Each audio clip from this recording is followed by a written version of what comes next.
Hey guys, welcome to Nerdarchy, for Nerds by Nerds. I'm Ted, and today I'm hanging out with Nathan Nerdark. Eric is Ryan. Eric is Dave. And today we talk about making your monsters more menacing.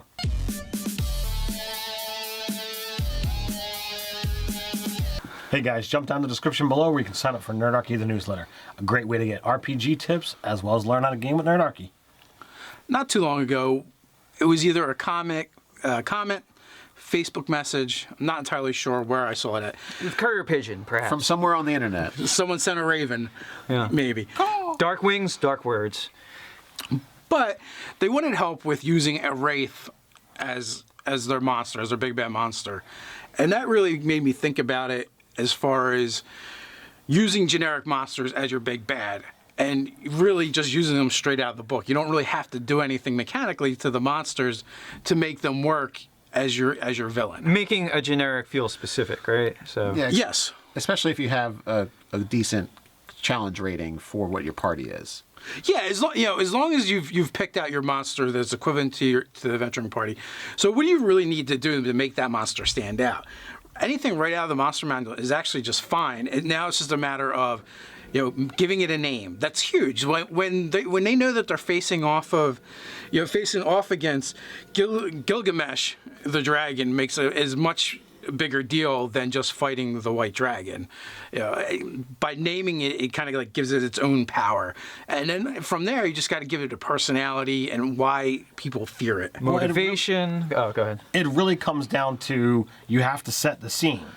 So leading up to a big bad fight, there are things that happen. There are conversations that happen with NPCs, perhaps even with this particular NPC.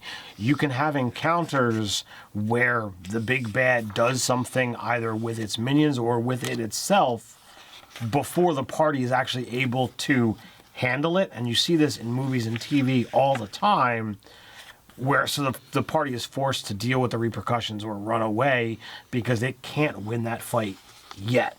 So when you set these things up all in advance, you have it ready, then you can use anything from a lowly orc to a wraith to an ogre with ease.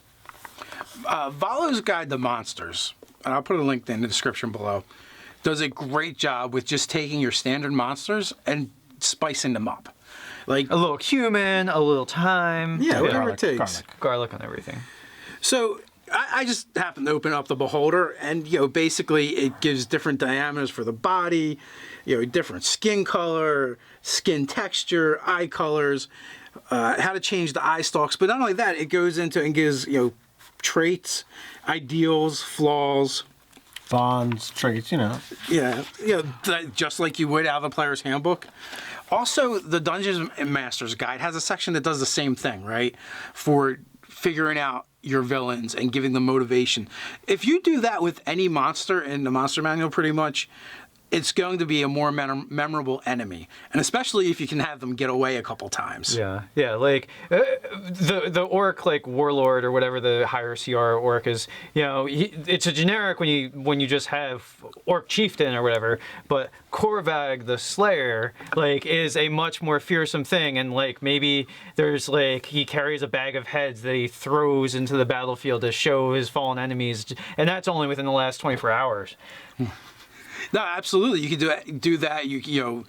Just drawing up a rune or a sigil that's their mark that they use, their standard in battle. Making up some stories about this monster. By the time you're done, your players don't know that you really just used the monster right out of the monster manual. You've created this larger than life adversary that they're going to have to face on the battlefield, and he's terrifying.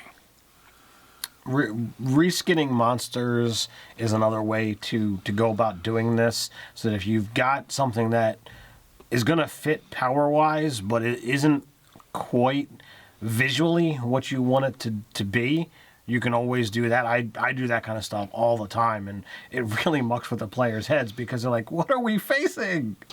Jump down to the comments below where you can tell us about how you've scared the bejesus out of your players with generic monsters. While you're at it, like, share, and subscribe. You can check us out over on Facebook. And check out the articles over at nerdarchy.com. You can also find us on Instagram. So until next time, Stay nerdy.